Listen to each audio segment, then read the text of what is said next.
A Christmas Carol by Charles Dickens. Stave 1, Marley's Ghost. Marley was dead, to begin with. There is no doubt whatever about that. The register of his burial was signed by the clergyman, the clerk, the undertaker, and the chief mourner. Scrooge signed it, and Scrooge's name was good upon change for anything he chose to put his hand to. Old Marley was as dead as a doornail. Mind, I don't mean to say I know of my own knowledge what there is particularly dead about a doornail. I might have been inclined myself to regard the coffin nail as the deadliest piece of ironmongery in the trade, but the wisdom of our ancestors is in the simile, and my unhallowed hands shall not disturb it, or the country's done for. You will therefore permit me to repeat, emphatically, that Marley was as dead as a doornail. Scrooge knew he was dead? Of course he did. How could it be otherwise? Scrooge and he were partners for I don't know how many years. Scrooge was his sole executor, his sole administrator, his sole assign, his sole residuary legatee, his sole friend, and sole mourner. And even Scrooge did not so dreadfully cut up by the sad event, but that he was an excellent man of business on the very day of the funeral, and solemnized it with an undoubted bargain. The mention of Marley's funeral brings me back to the point I started from. There is no doubt that Marley was dead. This must be distinctly understood, or nothing wonderful can come of the story I am going to relate.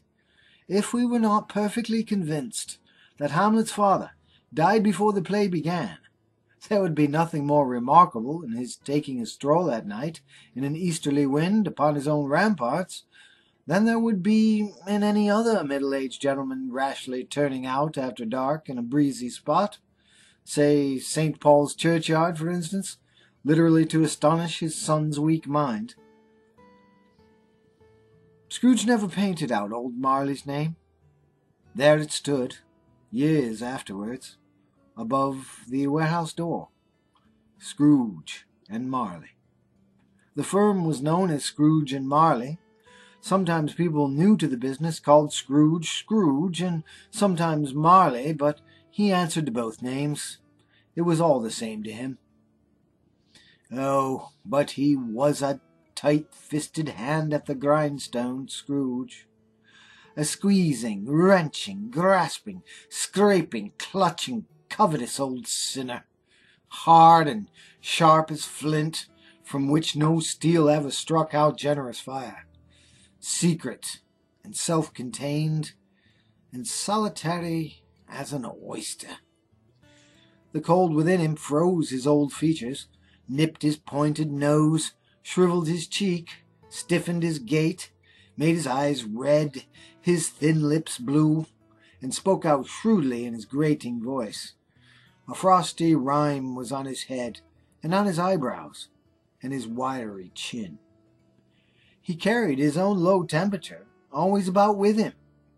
He iced his office in the dog days, and it didn't thaw 1 degree at Christmas. External heat and cold had little influence on Scrooge. No warmth could warm, no wintry weather could chill him. No wind that blew was bitterer than he, no falling snow more intent upon its purpose, no pelting rain less open to entreaty. Foul weather didn't know where to have him. The heaviest rain and snow and hail and sleet could boast of the advantage over him in only one respect. They often came down handsomely, and Scrooge never did. Nobody ever stopped him in the street to say, with gladsome looks, "My dear Scrooge, how are you? When will you come to see me?" No beggars implored of him to bestow a trifle. No children asked him what it was o'clock. No man or woman ever once in all his life inquired the way to such and such a place of Scrooge. Even the blindmen's dogs appeared to know him, and when they saw him coming on, would tug their owners into doorways and up courts, and then would wag their tails, as though they said, "No eye at all is better than an evil eye, dark master." But what did Scrooge care? It was the very thing he liked, to edge his way along the crowded paths of life, warning all human sympathy to keep its distance. What the knowing ones call nuts to Scrooge. Once upon a time, of all the good days in the year, on Christmas Eve, old Scrooge sat busy in his counting house. It was cold, bleak, biting weather, foggy withal, and he could hear the people in the court outside go wheezing up and down, beating their hands upon their breasts and stamping their feet upon the pavement stones to warn them. The city clocks had only just gone 3, but it was quite dark already. It had not been light all day, and candles were flaring in the windows of the neighboring offices like ruddy smears upon the palpable brown air. The fog came pouring in at every chink and keyhole, and was so dense without that although the court was of the narrowest, the houses opposite were mere phantoms. To see the dingy cloud come drooping down, obscuring everything, one might have thought that nature lived hard by, and was brewing on a large scale. The door of Scrooge's counting-house was open that he might keep his eye upon his clerk, who was in the dismal little cell beyond, a sort of tank, was copying letters. Scrooge had a very small fire, but the clerk's fire was so very much smaller that it looked like one coal. But he couldn't replenish it, for Scrooge kept the coal box in his own room, and so surely as the clerk came in with the shovel, the master predicted that it would be necessary for them to part. Wherefore the clerk put on his white comforter, and tried to warm himself at the candle, in which effort, not being a man of strong imagination, he failed. "A Merry Christmas, Uncle! God save you!" cried a cheerful voice. It was the voice of Scrooge's nephew, who came upon him so quickly that this was the first intimation he had of his approach. "Bah!" said Scrooge. "Humbug!" He had so heated himself with rapid walking in the fog and frost, this nephew of Scrooge's, that he was all in a glow. His face was ruddy and handsome, his eyes sparkled, and his breath smoked again. "Christmas a humbug, Uncle," said Scrooge's nephew. "You don't mean that, I am sure." "I do," said Scrooge. "Merry Christmas! What right have you to be merry? What reason have you to be merry? You're poor enough." "Well, come then," returned the uncle gaily. "What right have you to be dismal? What reason have you to be morose? You're rich enough." Scrooge, having no better answer ready on the spur of the moment, said "Bah!" again, and followed it up with a "Humbug!" "Don't be cross, Uncle," said the nephew. "What else can I be?" returned the uncle, "when I live in such a world of fools as this? Merry Christmas! Out upon a Merry Christmas! What's Christmas time to you but a time for paying bills without money? A time for finding yourself a year older, but not an hour richer? A time for balancing your books and having every item in 'em through a round dozen of months presented dead against you? If I could work my will," said Scrooge indignantly, "every idiot who goes about with Merry Christmas on his lips should be boiled in his own pudding and burned with a stake of holly through his heart. He should." "Uncle!" pleaded the nephew. "Nephew!" returned the uncle sternly. "Keep Christmas in your own way, and let me keep it in mine." "Keep it?" repeated Scrooge's nephew. "But you don't keep it." "Let me leave it alone, then," said Scrooge. "Much good may it do you? Much good has it ever done you?" "Well, there are many things from which I might have derived good, by which I have not profited, I dare say," returned the nephew, "Christmas among the rest. But I am sure that I have always thought of Christmas time when it has come round, apart from the veneration due to its sacred name and origin, if anything belonging to it can be apart from that, as a good time, a kind, forgiving, charitable, pleasant time. The only time I know of, in the long calendar of the year, when men and women seem by one consent to open their shut-up hearts freely, and to think of people below them as if they really were fellow passengers to the grave, and not another race of creatures bound on other journeys. And therefore, uncle, though it has never put a scrap of gold or silver in my pocket, I believe it has done me good, and will do me good. And I say, God bless it. The clerk in the tank involuntarily applauded. Becoming immediately sensible of the impropriety, he poked the fire and extinguished the last frail spark forever. "Let me hear another sound from you," said Scrooge, "and you'll keep your Christmas by losing your situation. You're quite a powerful speaker, sir," he added, turning to his nephew. "I wonder you don't go into Parliament." "Don't be angry, uncle. Come, dine with us tomorrow." Scrooge said that he would see him. Yes, indeed he did. He went the whole length of the expression, and said that he would see him in that extremity first. "But why?" cried Scrooge's nephew. "Why?" "Why did you get married?" said Scrooge. "Because I fell in love." "Because you fell in love," growled Scrooge, as if that were the only thing in the world more ridiculous than a Merry Christmas. "Good afternoon." "Nay, uncle, but you never came to see me before that happened. Why give it as a reason for not coming now?" "Good afternoon," said Scrooge. "I want nothing from you. I ask nothing of you. Why cannot we be friends?" "Good afternoon," said Scrooge.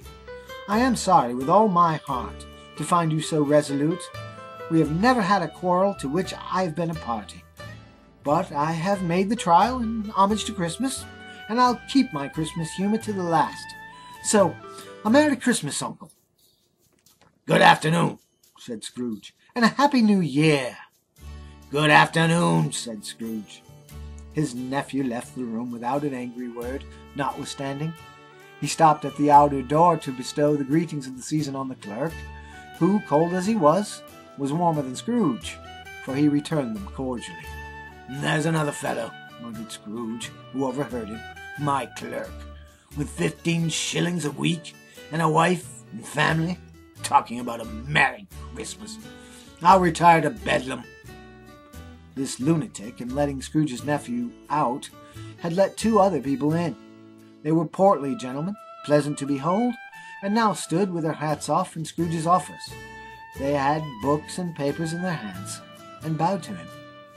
"Scrooge and Marley, I believe," said one of the gentlemen, referring to his list.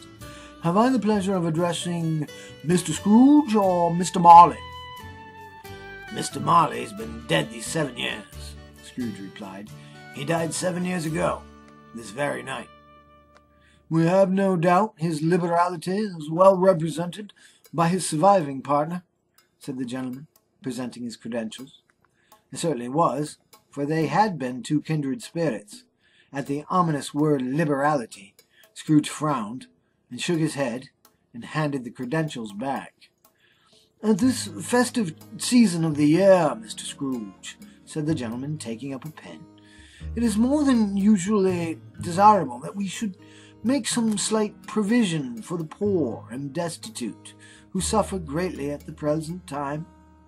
Many thousands are in want of common necessaries.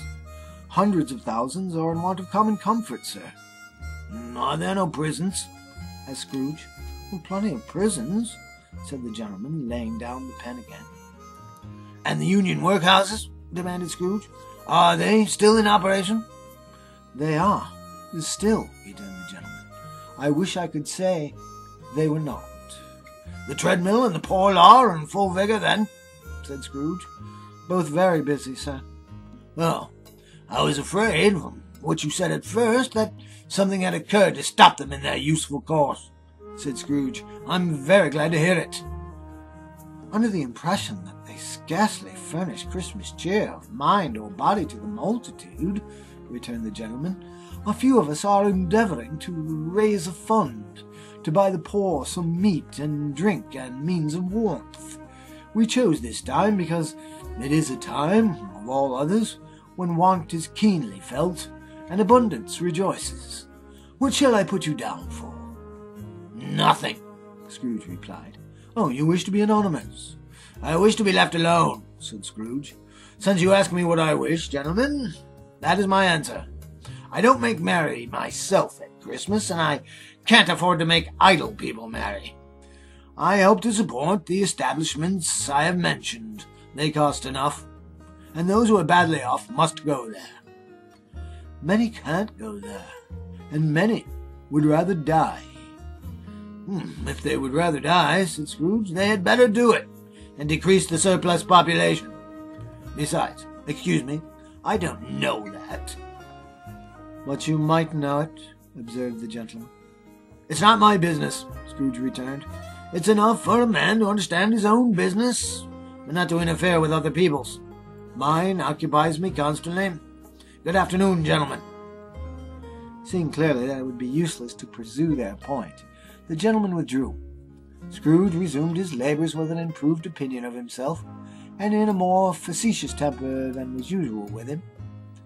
Meanwhile, the fog and darkness thickened so that people ran about with flaring links, proffering their services to go before horses and carriages and conduct them on their way. The ancient tower of a church, whose gruff old bell was always peeping slyly down at Scrooge out of a Gothic window in the wall, became invisible, and struck the hours and quarters in the clouds, with tremulous vibrations afterwards, as if its teeth were chattering in its frozen head up there. The cold became intense. In the main street, at the corner of the court, some labourers were repairing the gas pipes, and had lighted a great fire in the brazier, around which a party of ragged men and boys were gathered, warming their hands and winking their eyes before the blaze in rapture.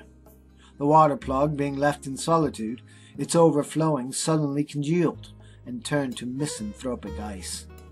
The brightness of the shops, where holly sprigs and berries crackled in the lamp heat of the windows, made pale faces ruddy as they passed. Poulterers' and grocers' trades became a splendid joke, a glorious pageant, with which it was next to impossible to believe that such dull principles as bargain and sale had anything to do.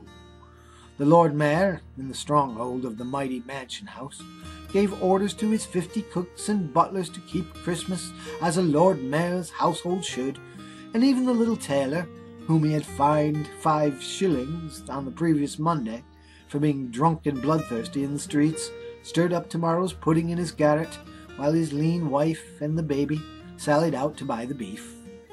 Foggier yet, and colder, piercing, searching, biting cold. If the good St. Dunstan had but nipped the evil spirit's nose with a touch of such weather as that, instead of using his familiar weapons, then indeed he would have roared to lusty purpose.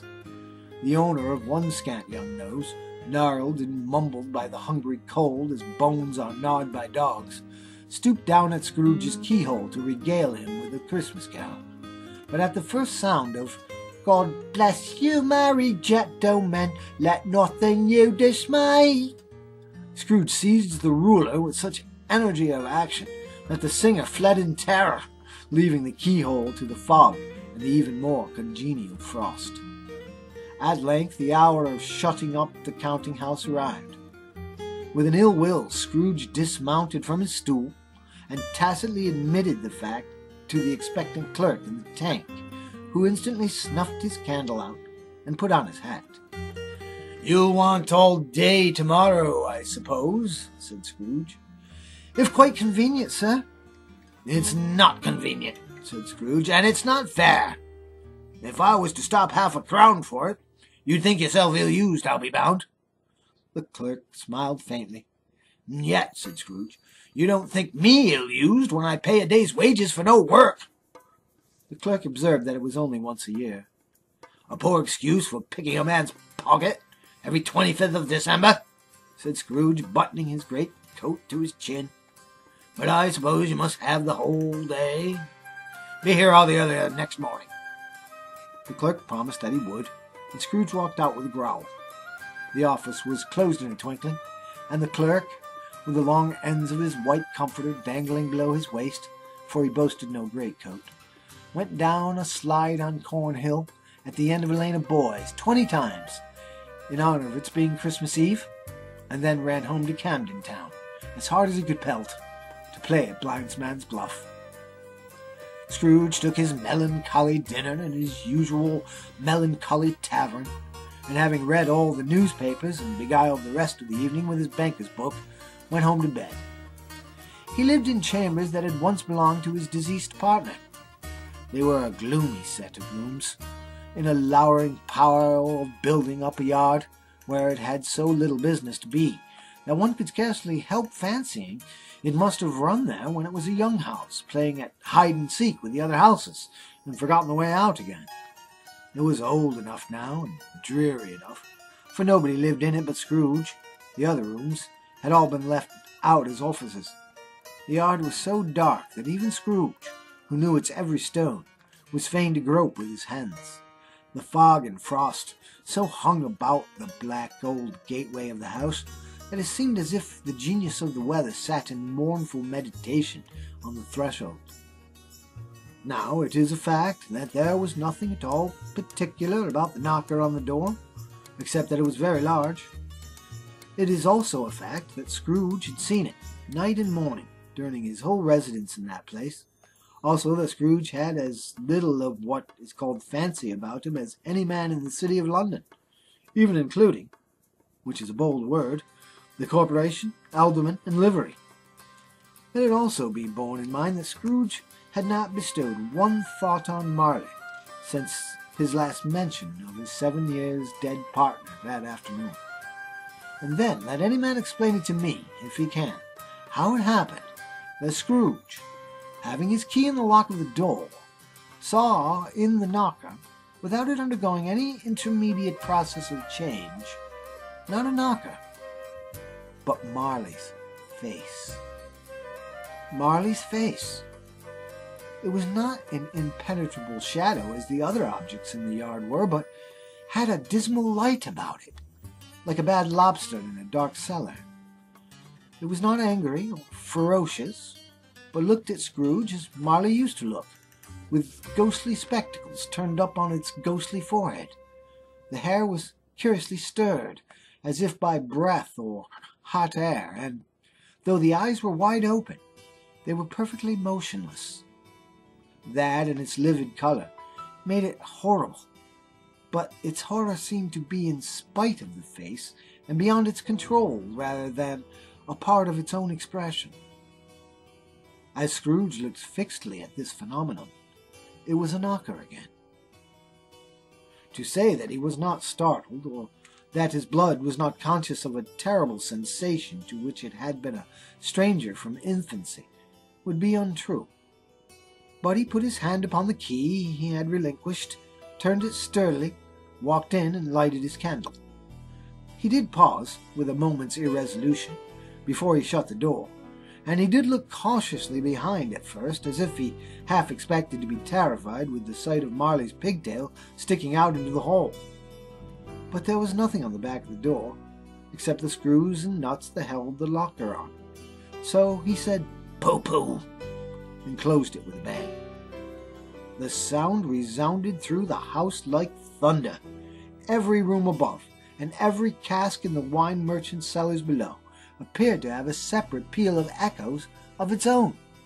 Scrooge was not a man to be frightened by echoes. He fastened the door, and walked across the hall, and up the stairs, slowly too, trimming his candle as he went. You may talk vaguely of driving a coach and six up a good old flight of stairs, or through a bad young Act of Parliament, but I mean to say you might have got a hearse up that staircase, and taken it broadwise, with the splinter bar toward the wall and the door toward the balustrade, and done it easily. There was plenty of width for that, and room to spare, which is perhaps the reason why Scrooge thought he saw a locomotive hearse going on before him in the gloom. Half a dozen glass lamps out of the street wouldn't have lighted the entry too well, so you may suppose it was pretty dark with Scrooge's dip. Up Scrooge went, not caring a button for that. Darkness was cheap, and Scrooge liked it. But before he shut his heavy door, he walked through the rooms to see that all was right.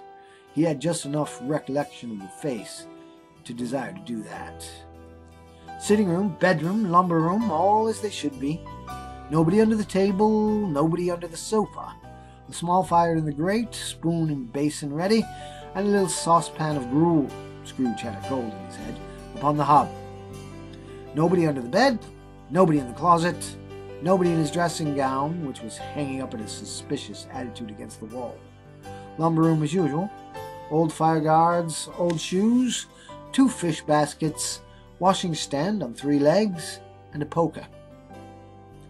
Quite satisfied, he closed his door and locked himself in.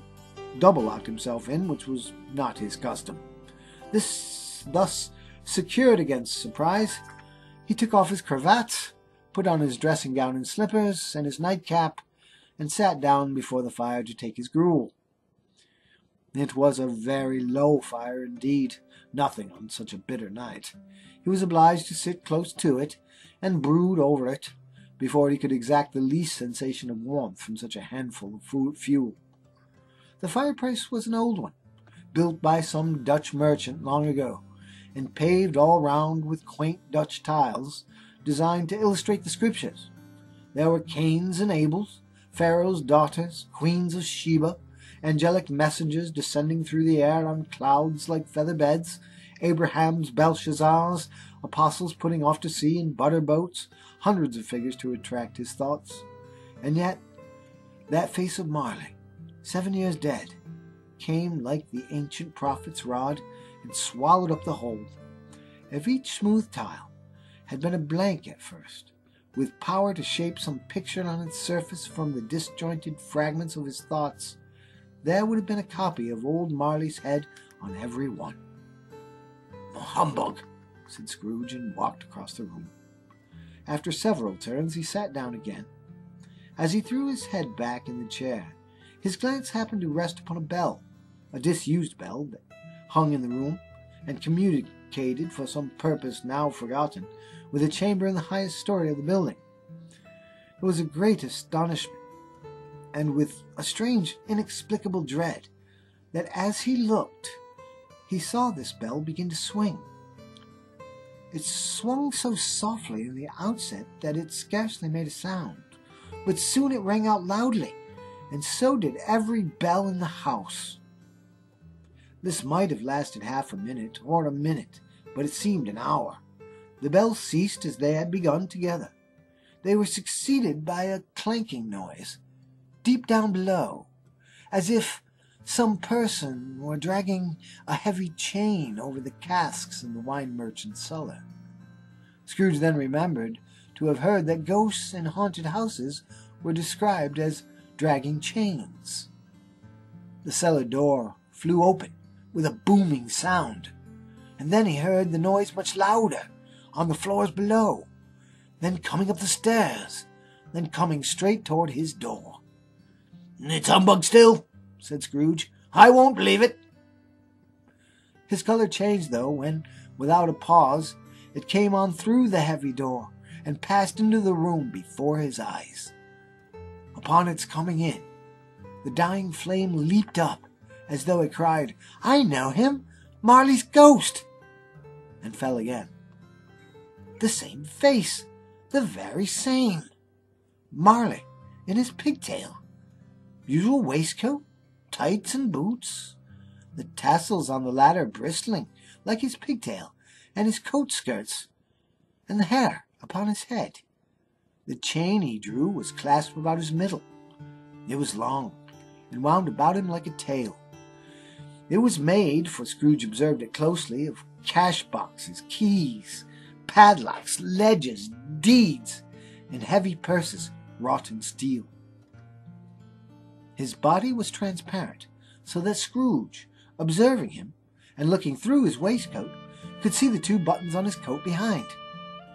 Scrooge had often heard it said that Marley had no bowels, but he had never believed it until now. Nor did he believe it even now.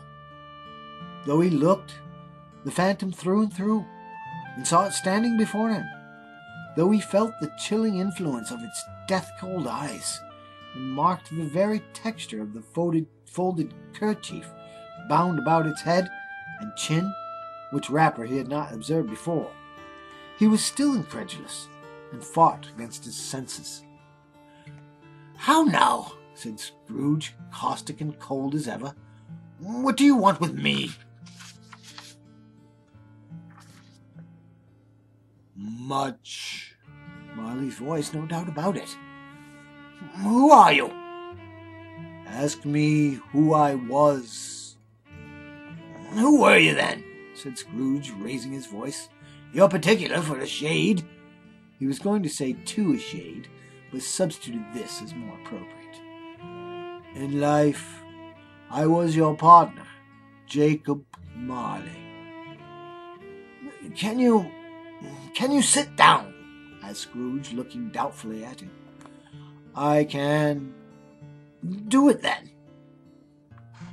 Scrooge asked the question because he didn't know whether a ghost so transparent might find himself in a condition to take a chair, and felt that, in the event of its being impossible, it might involve the necessity of an embarrassing explanation.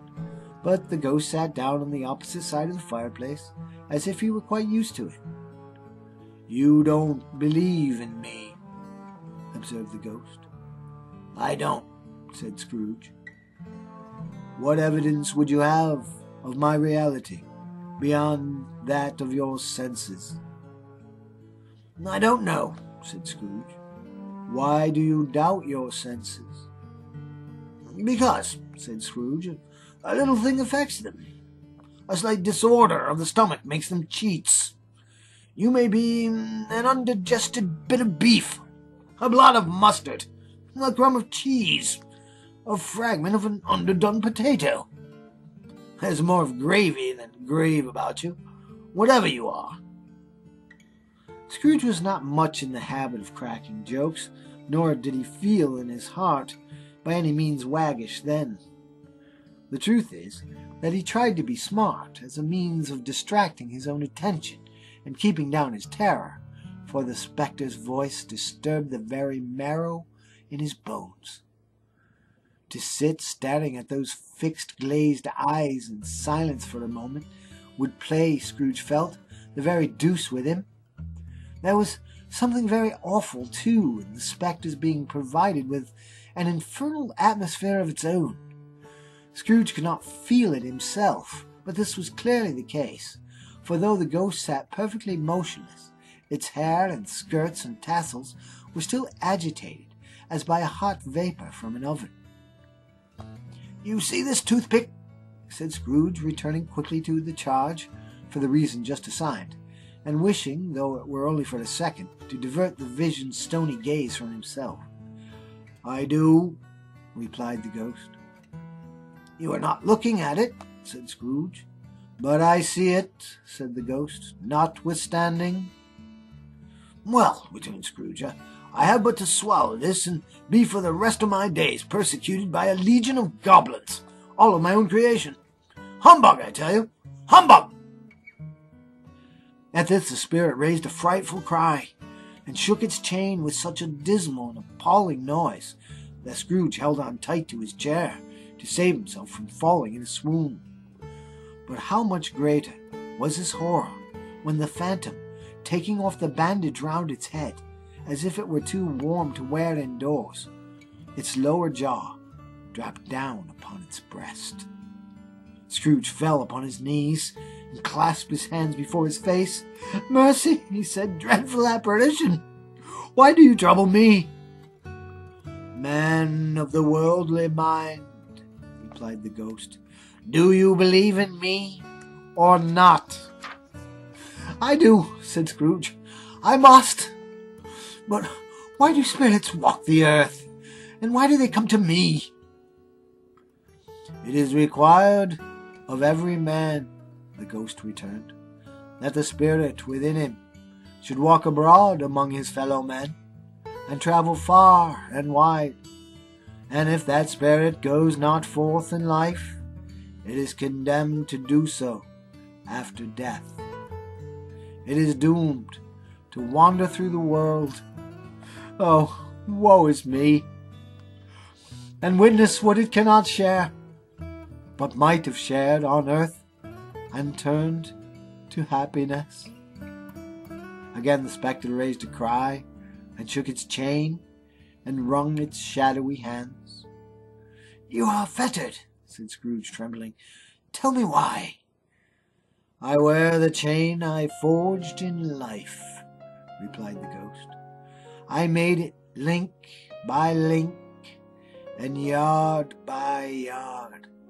I girded it on of my own free will, and of my own free will I wore it. Is its pattern strange to you?" Scrooge trembled more and more. "Oh, would you know," pursued the ghost, "the weight and length of the strong coil you bear yourself? It was full, as heavy and as long as this, 7 Christmas Eves ago. You have labored on it since.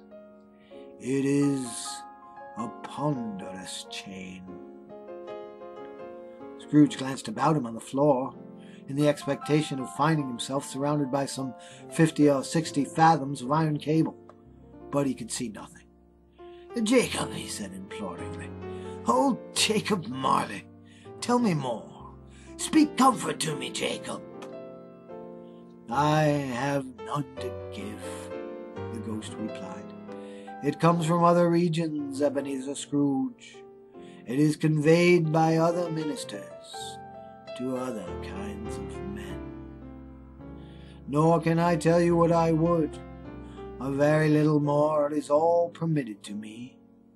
I cannot rest. I cannot stay. I cannot linger anywhere. My spirit never walked beyond our counting house. Mark me. In life, my spirit never roved beyond the narrow limits of our money-changing hole. And weary journeys lie before me." It was a habit with Scrooge, whenever he became thoughtful, to put his hands in his breeches pockets. Pondering on what the ghost had said, he did so now, but without lifting up his eyes or getting off his knees.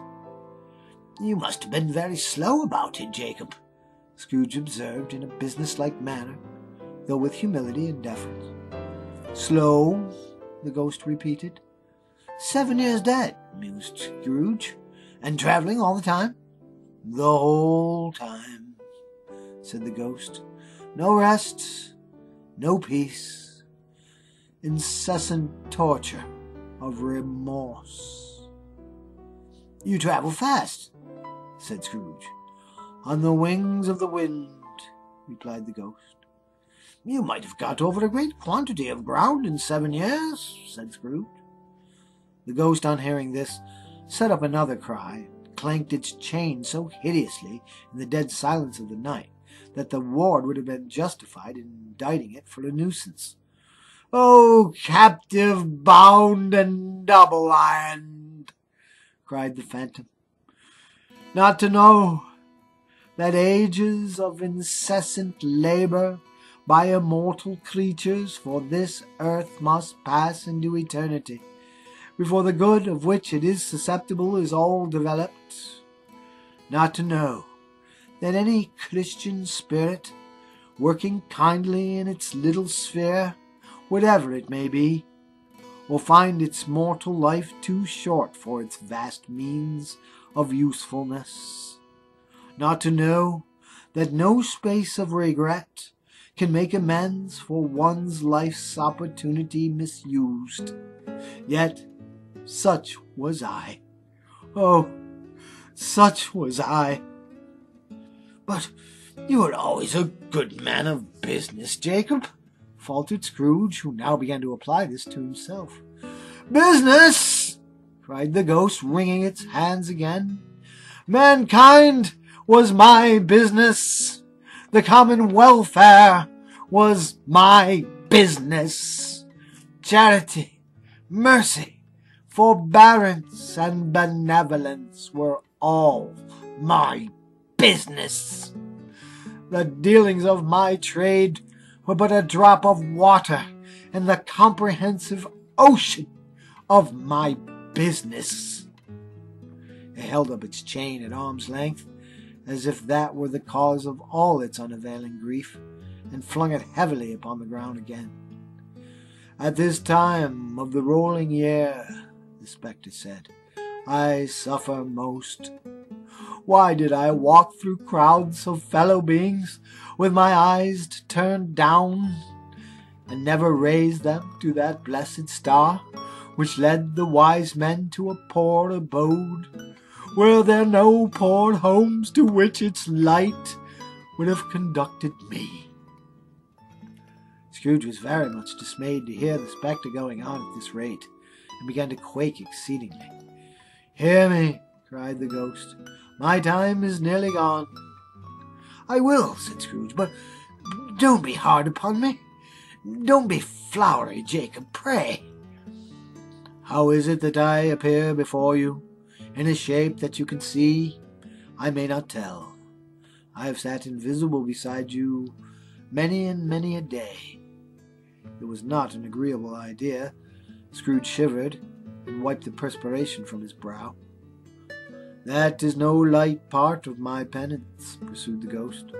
I am here tonight to warn you that you have yet a chance and hope of escaping my fate. A chance and hope of my procuring Ebenezer. You were always a good friend to me, said Scrooge. Thank ye. You will be haunted, resumed the ghost, by 3 spirits. Scrooge's countenance fell almost as low as the ghost's had done. Is that the chance and hope you mentioned, Jacob?